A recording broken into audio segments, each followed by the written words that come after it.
Welcome to The History of Architecture in New York City, a journey through the buildings, bridges, and bold designs that have shaped one of the world's most iconic urban landscapes.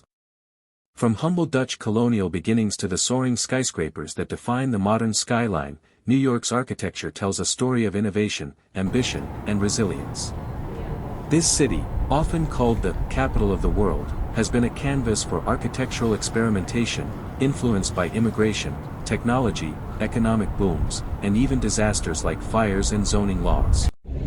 Today, we'll explore this history chronologically, highlighting key periods, styles, and landmark buildings. We'll see how New York evolved from a compact port town into a vertical metropolis, home to over 8 million people and countless architectural marvels. Whether it's the Gothic spires of early skyscrapers or the sleek glass towers of today, each era reflects the spirit of its time. But first, a quick overview. New York's architecture is unique because of its geography. Surrounded by water, it grew upward rather than outward. Materials like stone and brick became staples after the Great Fire of 1835 banned most wooden structures. The 1811 Commissioner's Plan imposed a rigid grid system north of 14th Street, prioritizing real estate efficiency over aesthetics. And zoning laws, like the 1916 resolution, forced setbacks to let light reach the streets, creating the stepped, wedding cake profiles of many buildings. Join me as we dive into the past. Let's start at the beginning. Our story begins in the 17th century, when New York was New Amsterdam, a Dutch trading post founded in 1624. The architecture was practical and modest, wooden houses with steep gabled roofs, influenced by Dutch Renaissance styles. Think of simple, sturdy structures like the Wyckoff House in Brooklyn, built around 1652, the oldest surviving building in New York. It's a classic Dutch colonial farmhouse with timber framing and a thatched roof, reflecting the settlers' need for quick, functional homes in a harsh new world.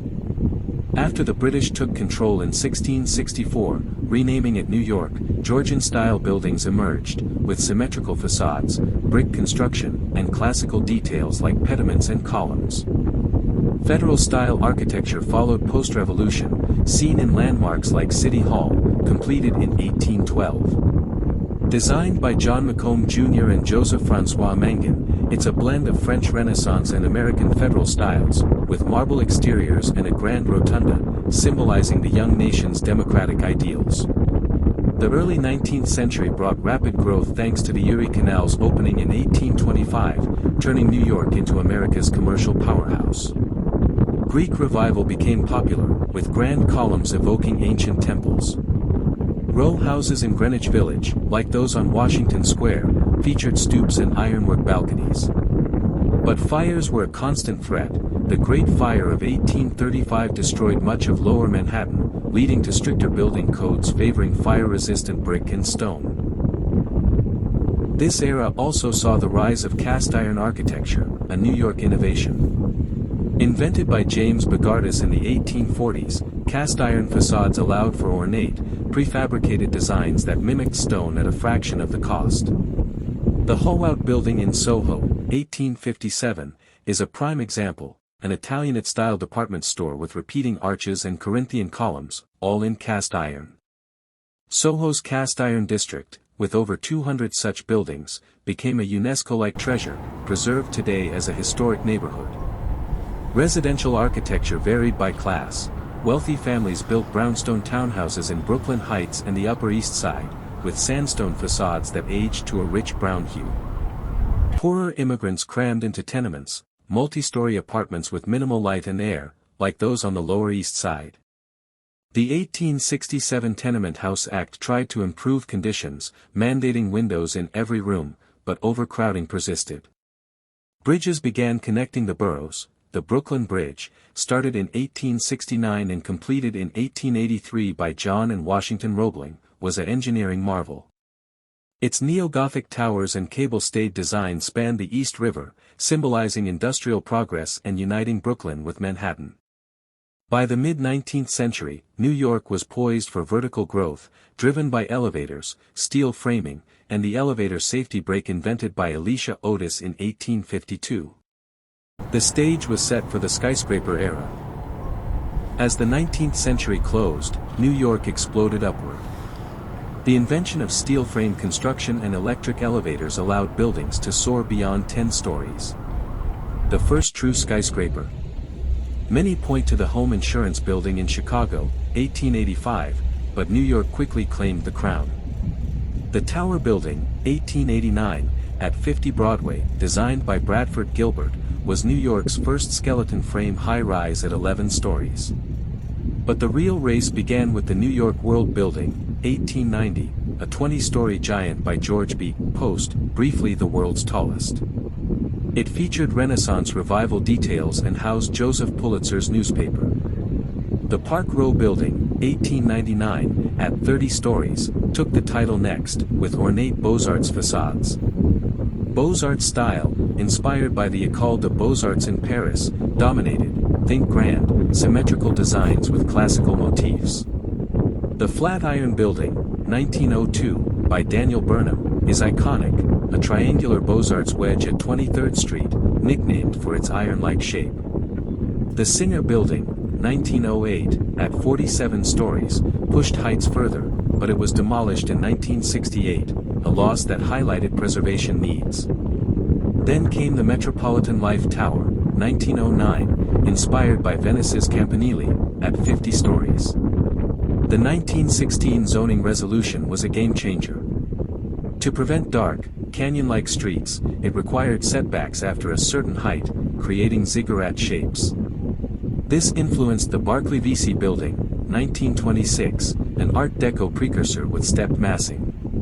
Art Deco erupted in the 1920s, blending modernism with ornate details like geometric patterns and chrome accents. The Chrysler Building, 1930, by William Van Allen, is a masterpiece, 77 stories of stainless steel cladding, gargoyles modeled after car hood ornaments, and a spire that secretly added height to beat rivals. It held the world's tallest title for just 11 months. The Empire State Building, 1931, designed by Shreve, Lamb and Harmon, stole it at 102 stories, 1,250 feet. Built in a record 410 days during the Great Depression, its Art Deco lobby features marble and aluminum, symbolizing American optimism. It was the tallest until 1970. Rockefeller Center, 1930s, a city within a city, exemplified Deco urban planning. Raymond Hood's RCA Building, now 30 Rock, has murals by Diego Rivera, controversially removed, and a rooftop observatory. Gothic revival also persisted in skyscrapers. Cass Gilbert's Woolworth Building, 1913, the Cathedral of Commerce, at 60 stories with terracotta cladding and intricate lobbies. Residentially, garden apartments in Queens' Jackson Heights, 1920s, offered green spaces, influenced by subway expansion. World War II paused building, but the post-war boom brought international-style modernism, clean lines, glass curtains, and form follows function from architects like Ludwig Mies van der Rohe. The Seagram Building, 1958, by Mies and Philip Johnson, is pivotal, a bronze and glass tower on Park Avenue, set back in a plaza to create open space. It influenced the 1961 zoning update, encouraging plazas but sometimes creating windswept voids. The United Nations headquarters, 1952, designed by an international board including Le Corbusier, features a slab-like secretariat in glass and marble, symbolizing global unity. But modernism had critics. The demolition of the original Pennsylvania Station, 1963, a Beaux-Arts masterpiece by McKim, Mead and White, sparked outrage. Its grand vaults and columns were replaced by Madison Square Garden, leading to the 1965 Landmarks Preservation Commission. This saved gems like Grand Central Terminal, 1913, a Beaux-Arts hub with celestial ceilings and oyster bars. The MetLife Building, 1963, formerly Pan Am, by Walter Gropius, is a brutalist octagon over Grand Central, once the largest office building. The World Trade Center, 1973, by Minoru Yamasaki, dominated with twin 110-story towers, minimalist boxes with Gothic arches at the base. They symbolized economic power until their tragic destruction in 2001. Brutalism emerged too, the Whitney Museum's original building, 1966, by Marcel Breuer, a granite inverted ziggurat. Residential shifts included high-rises like Stuyvesant Town, 1947, affordable housing complexes with park-like settings. The Citigroup Center, 1977, with its slanted roof, originally for solar panels, introduced tuned mass dampers for wind sway, a tech innovation. The late 20th century saw postmodernism challenge modernism's austerity. Philip Johnson's AT&T Building, 1984, now Sony, with its Chippendale pediment, playfully referenced historical styles. The 1980s, 90s brought glass-skin towers like Trump Tower, 1983, with its atrium waterfall. Sustainability gained traction. The Condé Nast Building, 2000, at 4, Times Square was eco-pioneering, with fuel cells and recycled materials. Post 9/11, Lower Manhattan rebuilt. One World Trade Center, 2014, by David Childs, rises 1,776 feet, nod to independence, with a spire and sustainable features like rainwater harvesting. The Time Warner Center, 2003, Twin Towers with a mall, exemplifies mixed use. Hearst Tower, 2006, by Norman Foster, adds a glass geogrid atop a 1928 base, earning LEED Gold for energy efficiency. Recent supertalls include One Vanderbilt, 2020, a 93-story wedge near Grand Central, and Central Park Tower, 2021, the tallest residential at 1,550 feet. Brooklyn and Queens now have skylines. One Court Square in Long Island City, 1990, kickstarted it.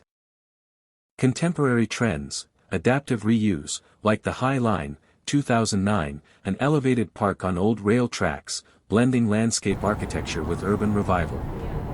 Challenges persist, climate resilience, with buildings like The Edge at Hudson Yards, 2019, featuring smart glass and flood barriers. From colonial gables to sustainable supertalls, New York's architecture mirrors its relentless evolution, a testament to human ingenuity amid constraints of space, law, and nature.